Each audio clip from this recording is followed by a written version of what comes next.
The Bird. Once upon a time, in the vastness of the sky, there was a bird. She didn't know that she was a bird, for she never thought of such things. She spent her time flying high on the wind currents, close to the sun, dipping and climbing, floating on every passing breeze, never wasting a breath. And she loved her life and every aspect of it, which was constantly changing, for each wind current was different to the next. Sometimes she would float in stillness and peace, and for a moment would cease to exist at all. Then she would find herself spiraling down and down, falling until a breeze would catch her and lift her up in gentle arms again. Over the ages, the bird had learned to use these downward spirals and enjoy them, sometimes even deliberately diving into them, increasing speed and plummeting downwards, always trusting that the wind would catch her in the end. And indeed, it always did. Sometimes she would drift, floating, wings outstretched, dreaming. On such occasions, she might meet others of her kind, and they would all move around in a great dance. Sometimes a wild dance that left them all somehow drained. Sometimes a graceful minuet when their wind streams would make beautiful flowing patterns in the sunlight. Now amongst the birds that she met there was one special friend who danced with her over the ages again and again. As they moved together, it was as if rainbows of light fell from their wings, and beautiful music sounded from each dewdrop of colour, all the shades merging into an incandescent fountain of golden light, which fell down in happiness droplets, helping the flowers grow in the earth far, far below. Of course, they did not know of such things as earth and flowers, but neither did it matter, nor prevent it from happening. And it came about one day, when she had been flying with her friend for a long time, and had become strangely weary. He suggested that she rested a little in his slipstream. Even as his words fell from his mouth, she suddenly felt a great heaviness filling her body, and she lifted her head, bewildered at the strangeness of the sensation. His eyes looked deep, deep into her soul, with such compassion and love that she was filled with a sweet sadness. Her eyelids drooped, and she slept, trusting in her dear friend. In her dream, she felt herself falling down, down into a great darkness. Fear filled her as she felt a dreadful pressure, such a weight as she'd never known before, pushing her down a long dark tunnel, pushing her out. She was terribly afraid. At last she saw a light flickering in the distance, a faint shadowy light, reminiscent of a place she had once known, but still a light. Suddenly she was out into it, shaken and slapped, confused and terrified. Huge round faces with big eyes gazing at her. Puzzling shadows flickered past as she slipped gratefully into unconsciousness. As she awoke, she stretched out her wings, but they were not the same. It was not a terrible nightmare, she was still in it. She looked and saw that her wings would not lengthen, and at the end, feathers moved strangely.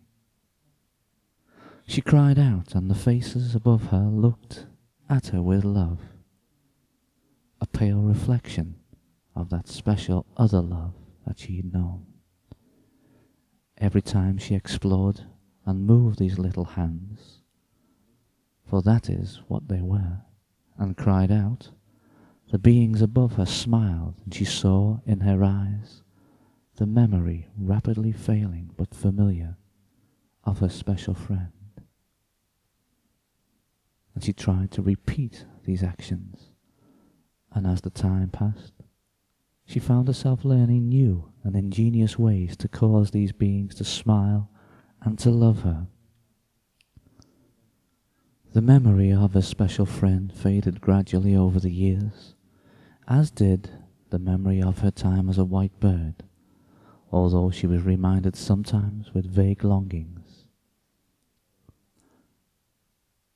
As she grew up, and all through her childhood, she felt many yearnings and a strange attraction towards nature, the ocean, religious thoughts and ideas, and something she didn't really understand at all.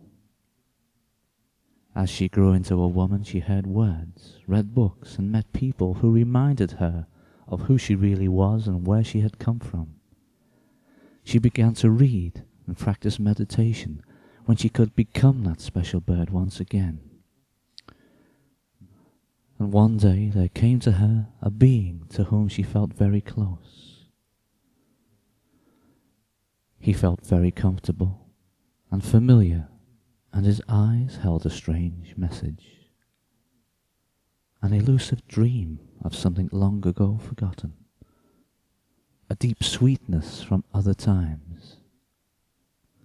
Then, when the time was right, she recognized him. He was her special friend, and she was filled with joy and delight. Although she couldn't be with him on earth, he was never far away when she needed him, and they would often fly together in the sunlight, and it was a great source of comfort to her to be able to go and see him now and again. And so the years sped by, and she worked at her tasks and flew with her friend when she could. One day she began to get sick, and felt that soon would be the time to stretch her wings properly once again, to break free of the cage in which she had been imprisoned. She went to her special friend, and he held her close and said, "Just as I've always been with you in spirit, so I will remain with you now, and will guide you when you leave your cage, so do not be afraid." And she went away and said farewell to all her friends and family whom she had loved, to the ocean, the trees and the flowers, and she laid down and closed her eyes. Very soon she felt a mist arising from her body. Even though her eyes had closed for the last time, she could see a shape taking form from the mist, and there before her, like a strange reflection, was the shape of a bird. She stretched her wings, and without a backward glance, flew long and far until she found herself by a beautiful tranquil lake, a blue jewel set in the highest snow-capped mountains, with a gossamer veil of cloud drifting from their peaks, green forests climbing halfway up the mountains, and close to the lake she saw a very old willow tree leaning over the water, its leafy skirt trailing gracefully in its own reflection. It was a magical tree, and it was there that she alighted, for she knew that this was the place to wait for her special friend and guide.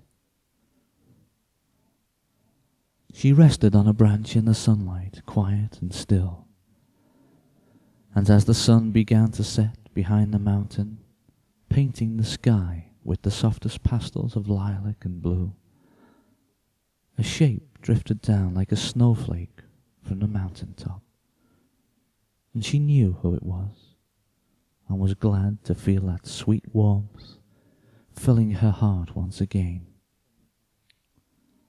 The comfort of his presence was wonderful, for she knew that there were many miles to go, and there would be many dangers. He smiled his familiar smile at her, and she knew it was time to leave. They spread their wings and allowed the soft southern breeze to waft them upwards above the trees, above the mountain. The blue eye of the lake watched until the two birds were tiny specks in the evening sky. Suddenly she heard faint voices in the distance, fleeting memories of the past perhaps, or echoes of a distant longing, which caused a pain to grow in her heart. "Mummy, Mummy." She turned her head to respond, but the voice faded, but returned again stronger, and her friend turned, for he felt her every move and feeling. He looked at her with great compassion, and shook his head, stretching out his wing to touch her and lead her on. Faltering for a moment with grief, she finally flew with him into the beautiful sunset colours, and as they glided through them, so they were both filled with light. A blessed forgetfulness of the call from her earth companions flooded through her in the joy of the colours. The sunset and the first star twinkled in the evening sky as they flew higher and higher into the deep blue of space, leaving the earth a spinning ball of silver, blue and green, incredibly beautiful, far behind. Almost immediately the blackness seemed to become more intense, almost palpable, and a deep stern voice called out, "This way, my dear, if you've committed any sins.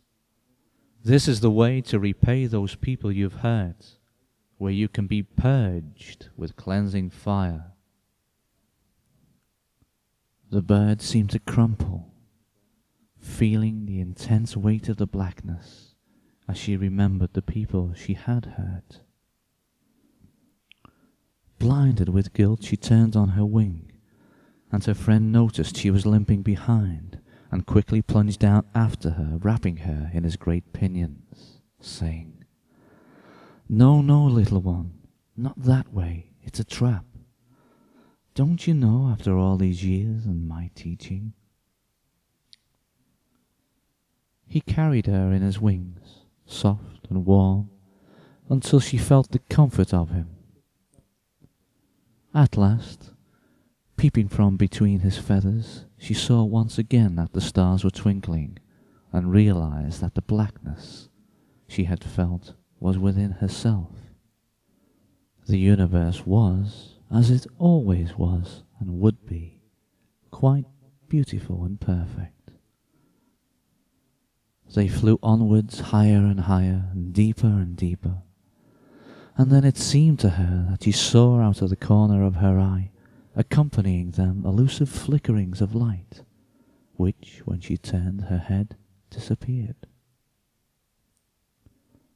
Her friend turned and looked at her, smiling, and as he smiled, a myriad of tiny lights glinted and danced all around his head, and she watched in wonder at the tiny little creatures laughing and dancing around, tiny delicate things with wings of iridescent colours, exquisitely perfect, every colour of the rainbow, and for a while they both flew and played amongst these creatures.